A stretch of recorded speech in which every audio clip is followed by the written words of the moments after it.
Item ಯಾವುದೇ ಇರಲಿ try ಮಾಡಿ ಆಚಿ ಚಿಕನ್ ಮಸಾಲಾ. ಸಚಿವ ಸಂಪುಟ ವಿಸ್ತರಣೆಯ ಕುರಿತಂತೆ ದೊಡ್ಡ ಮಟ್ಟದಲ್ಲಿ ಚರ್ಚೆಗಳು ಸಾಗ್ತಾ ಇದೆ. ಈ ಬೆನ್ನಲ್ಲೇ ಇವತ್ತು ವರಿಷ್ಠರ ಜೊತೆಗೆ ಸಿಎಂ ಚರ್ಚೆಯನ್ನ ಮಾಡ್ತಾರೆ. ಎಐಸಿಸಿ ಅಧ್ಯಕ್ಷ ಮಲ್ಲಿಕಾರ್ಜುನ್ ಖರ್ಗೆ, ರಣದೀಪ್ ಸಿಂಗ್ ಹಾಗೆ ಕೆಸಿ ವೇಣುಗೋಪಾಲ್ ಜೊತೆಗೆ ಸಿಎಂ ಡಿಕೆ ಶಿವಕುಮಾರ್ ಒಂದು ಸಭೆಯನ್ನ ಮಾಡ್ತಾರೆ. ಸಚಿವ ಸಂಪುಟವನ್ನ ಸೇರುವವರ ಪಟ್ಟಿ ಏನಿದೆ ಆ ಪಟ್ಟಿಯನ್ನ ಡಿಕೆಶಿ ನೀಡ್ತಾರೆ. ನಾಳೆ ಸಂಜೆಯ ಒಳಗೆ ಪಟ್ಟಿ ಬಹುತೇಕ ಫೈನಲ್ ಆಗತ್ತೆ. ಡಿಕೆಶಿ ನೀಡುವ ಶಾಸಕರಿಗೆ ಸಚಿವ ಸ್ಥಾನ ಯಾಕೆ ನೀಡಬೇಕು ಅನ್ನುವಂಥ ಸಮರ್ಥನೆಯನ್ನ ಸಿಎಂ ನೀಡ್ತಾರೆ. ಮಾಜಿ ಸಿಎಂ ಸಿದ್ದರಾಮಯ್ಯ ಜೊತೆಗೂ ಕೂಡ ಹೈಕಮಾಂಡ್ ನಾಯಕತ್ವ ಪ್ರತ್ಯೇಕವಾದಂಥ ಒಂದು ಚರ್ಚೆಯನ್ನ ನಡೆಸುವಂತ ಸಾಧ್ಯತೆ ಇದೆ. ಸಿದ್ದರಾಮಯ್ಯ ನೀಡುವಂತ ಶಾಸಕರ ಪಟ್ಟಿಯನ್ನ ಪಡೆದು ಹೈಕಮಾಂಡ್ ನಾಯಕರು ಮತ್ತೆ ಚರ್ಚೆಯನ್ನ ಮಾಡ್ತಾರೆ.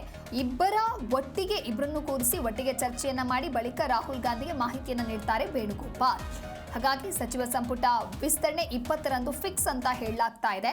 20 ಶಾಸಕರಿಗೆ ಅವಕಾಶ ಸಿಗಲಿದೆಯಾ ಅಥವಾ 18 ಜನರಿಗೆ ಸ್ಥಾನ ಮಾತ್ರ ಭರ್ತಿ ಮಾಡ್ತಾರಾ ಅನ್ನೋದು ಕೂಡ ಒಂದು ಡೌಟ್ ಇದೆ. ಇದು ಏನಾಗುತ್ತೆ ಅನ್ನೋದನ್ನ ಕಾದು ನೋಡಬೇಕಾಗತ್ತೆ. ಡಿಕೆ ಶಿವಕುಮಾರ್ ನೇತೃತ್ವದ ಸಚಿವ ಸಂಪುಟ ವಿಸ್ತರಣೆಗೆ ಕೊನೆಗೂ ಕೂಡ ಕಾಲ ಕೂಡಿ ಬಂದಿದೆ. ಸಿಎಂ ಅಧಿಕಾರ ಸ್ವೀಕಾರದ 1 ತಿಂಗಳ ಬಳಿಕ ಪೂರ್ಣ ಪ್ರಮಾಣದ ಸಚಿವ ಸಂಪುಟ ವಿಸ್ತರಣೆಗೆ ಹೈಕಮಾಂಡ್ ಇದೀಗ ಮುಂದಾಗಿದೆ. ಸಚಿವರ ಪಟ್ಟಿಯನ್ನ ಫೈನಲ್ ಮಾಡೋದಕ್ಕೆ ಕಾಂಗ್ರೆಸ್ ಹೈಕಮಾಂಡ್ ರಾಜ್ಯ ನಾಯಕರಿಗೆ ದೆಹಲಿಗೆ ಬುಲಾವ್ ನೀಡಿತ್ತು. ಹೈಕಮಾಂಡ್ ನಾಯಕರು ಬುಲಾವ್ ಬೆನ್ನಲ್ಲೇ ಸಿಎಂ ಡಿಕೆ ಶಿವಕುಮಾರ್ ಹಾಗೆ ಮಾಜಿ ಸಿಎಂ ಸಿದ್ದರಾಮಯ್ಯ, ಕೆಪಿಸಿಸಿ ಅಧ್ಯಕ್ಷರಾದಂಥ ಬಿಕೆ ಹರಿಪ್ರಸಾದ್ ದೆಹಲಿಗೆ ದೌಡಾಯಿಸಿದ್ರು. ಸಂಪುಟದಲ್ಲಿ ಖಾಲಿ ಇರುವಂತಹ 20 ಸಚಿವ ಸ್ಥಾನಗಳ ಹಂಚಿಕೆ ಕುರಿತಾಗಿಯೂ ಕೂಡ ಅಲ್ಲಿ ಸಭೆ ಆಗುತ್ತೆ. ಈ ಕುರಿತು ಮತ್ತಷ್ಟು ಮಾಹಿತಿಯನ್ನು ನೀಡ್ತಾರೆ ನಮ್ಮ ಪ್ರತಿನಿಧಿ ರಾಜಪ್ಪ ಸುತ್ತೂರು ದೂರವಾಣಿ ಸಂಪರ್ಕದಲ್ಲಿ. ರಾಜಪ್ಪ, ಅಂತಿಮವಾಗಿ ಸಚಿವ ಸಂಪುಟ ವಿಸ್ತರಣೆಯ ಕುರಿತಂತೆ ಒಂದೇನಾದ್ರೂ ಫೈನಲ್ ಡಿಸಿಷನ್ ಹೋಗುವಂತಹ ಹಂತಕ್ಕೆ ತಲುಪಿದೆ. ಒಟ್ಟಾರೆ ಇವತ್ತು ಹಾಗೆ ನಾಳೆಯೂ ಸಭೆ ನಡೆದು ಅಂತಿಮವಾಗಿ ಫೈನಲೈಸ್ ಆಗಬಹುದಾ, ಹೇಗೆ?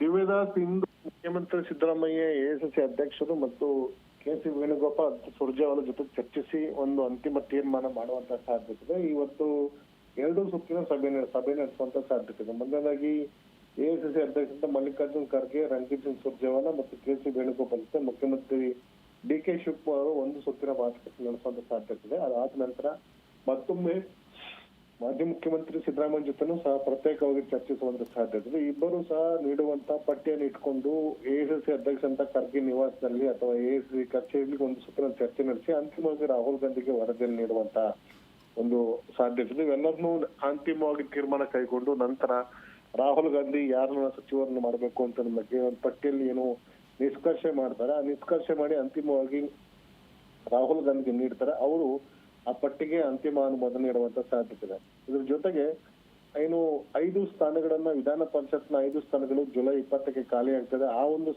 ಸ್ಥಾನಗಳಿಗೆ ನಾಮನಿರ್ದೇಶನ ಮಾಡುವ ಸಂಬಂಧಪಟ್ಟನು ಸಹ ಇದೇ ಸಂದರ್ಭದಲ್ಲಿ ಮುಖ್ಯಮಂತ್ರಿಗಳು ಎಐಸಿಸಿ ಅಧ್ಯಕ್ಷ ಪಟ್ಟಿಯನ್ನು ಈಗಾಗಲೇ ನೀಡಿದ್ದಾರೆ ಅಂತ ಮಾಹಿತಿ ಇದೆ. ಹೀಗಾಗಿ ಆ ಒಂದು ವಿಷಯನೂ ಸಹ ಚರ್ಚಿಸಿ ಯಾರಿಗೆಲ್ಲ ಸ್ಥಾನವನ್ನು ಕೊಡಬೇಕು, ಈಗಾಗಲೇ ಇರುವಂತವ್ರನ್ನ ಮುಂದುವರಿಸಬೇಕಾ ಬೇಡವಾ ಅಂತ ಬಗ್ಗೆನೂ ಸಹ ಒಂದಷ್ಟು ಚರ್ಚೆಗಳಿವೆ. ಹೀಗಾಗಿ ವಿಧಾನ ಪರಿಷತ್ 5 ಖಾಲಿ ಸ್ಥಾನಗಳ ಭರ್ತಿ ವಿಷಯನೂ ಸಹ ಇದೇ ವೇಳೆ ಚರ್ಚಿಸುವಂತ ಸಾಧ್ಯತೆ.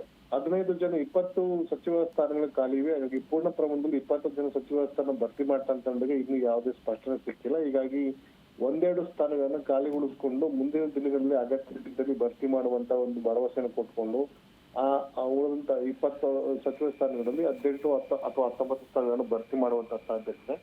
ಹೀಗಾಗಿ ಬಹುತೇಕ 18ರ ಸಂಜೆ ಅಥವಾ 17ರ ಸಂಜೆ ಇಂದು ಮತ್ತೆ ನಾಳೆ 2 ದಿನಗಳ ಕಾಲ ಬಹುತೇಕ ಮುಖ್ಯಮಂತ್ರಿಗಳು ಮತ್ತು ಮಾಜಿ ಮುಖ್ಯಮಂತ್ರಿಗಳು ಮತ್ತು ಕೆಪಿಸಿ ಅಧ್ಯಕ್ಷರು ಎಲ್ಲ ದೆಹಲಿಯಲ್ಲಿ ಬೀಡು ಬಿಟ್ಟು ಈ ಒಂದು ಪಟ್ಟಿಯನ್ನು ಅಂತಿಮಗೊಳಿಸುವ ಬಗ್ಗೆ ಕಸರತ್ತನ್ನು ನಡೆಸ್ತಾರೆ. ಮತ್ತೊಂದು ಕಡೆಗಳಲ್ಲಿ ಕೆಪಿಸಿ ಅಧ್ಯಕ್ಷ ಅಂತ ಬಿಕೆ ಹರಿಪ್ರಸಾದ್ ಅವರು ಸಹ ವರಿಷ್ಠರ ಭೇಟಿ ಮಾಡಿಕೊಂಡು ಆಗಸ್ಟ್ ತಿಂಗಳಲ್ಲಿ ಪಕ್ಷದ ಸಂಘಟನೆ ಮತ್ತು ಪದಾಧಿಕಾರಿಗಳು ಕಾರ್ಯಾಧ್ಯಕ್ಷ ನೇಮಕಾತಿ ಇರ್ಬೋದು, ಯಾರನ್ನೆಲ್ಲ ಮಾಡ್ಬೇಕು ಅನ್ನೋದನ್ನು ಸಹ ಅವರು ಪಕ್ಷದ ವರಿಷ್ಠರು ಮತ್ತು ಮಲ್ಲಿಕಾರ್ಜುನ್ ಖರ್ಗೆ ಜೊತೆ ಚರ್ಚಿಸಿ ಅವರು ಸಹ ಒಂದು ಸಂಘಟನೆಯನ್ನ ಮಾಡುವ ನಿಟ್ಟಿನಲ್ಲಿ ಸಭೆಯೂ ಸಹ ಅವರು ನಡೆಸಿ ಒಂದು ತೀರ್ಮಾನ ಕೈಗೊಳ್ಳುವಂತ ಸಾಧ್ಯತೆ.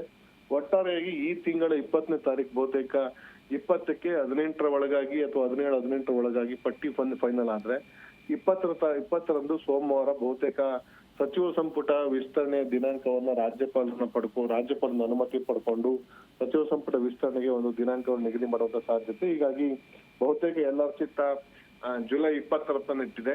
ಆಷಾಢ ಇದ್ರೂ ಸಹ ಅನಿವಾರ್ಯವಾಗಿ ಈ ಒಂದು ಸಚಿವ ಸಂಪುಟವನ್ನು ವಿಸ್ತರಣೆ ಮಾಡಬೇಕು. ಯಾಕಂದ್ರೆ ಆಗಸ್ಟ್ 6ರಿಂದ ವಿಧಾನ ಮಂಡಲದ ಉಭಯ ಸದನ ಕಲಾ ಸಮಾವೇಶಗೊಳ್ತಾ ಇದೆ. ಅದಕ್ಕೂ ಮೊದಲು ಸಹ ಸಚಿವ ಸಂಪುಟ ಭರ್ತಿ ಮಾಡ್ಬೇಕಂತ ಅನಿವಾರ್ಯತೆ DK ಅವರಿಗೆ ಎದುರಾಗಿದೆ. ಹೀಗಾಗಿ ಇಂದು ಅಥವಾ ನಾಳೆ ಒಳಗಾಗಿ ಬಹುತೇಕ ನಾಳೆ ಸಂಜೆ ಒಳಗಾಗಿ ಒಂದು ಸ್ಪಷ್ಟ ಚಿತ್ರಣ ಮೂಡ್ತದೆ. ಹಾಗಾಗಿ ರಾಹುಲ್ ಗಾಂಧಿ ಅವರು ನೀಡುವಂತಹ ಸಮಯಾವಕಾಶ ಅಥವಾ ಅವರು ಅನುಮೋದನೆಯ ಮೇಲೆ ಯಾರೆಲ್ಲ ಸಚಿವ ಸ್ಥಾನಕ್ಕೆ ಅವಕಾಶ ಪಡ್ಕೊಳ್ತಾರೆ ಮತ್ತು ಯಾರಿಗೆಲ್ಲ ಸಚಿವ ಸ್ಥಾನ ಸಿಗುತ್ತೆ ಅಂತ ಅನ್ನೋದು ಒಂದು ನಿರ್ಧಾರ ಆಗುವಂತ ಸಾಧ್ಯತೆ ಇದೆ. ದಿವ್ಯದ. ಓಕೆ, ಥ್ಯಾಂಕ್ ಯು ರಾಜಪ್ಪ ನಿಮ್ಮೆಲ್ಲ ಮಾಹಿತಿಗಾಗಿ.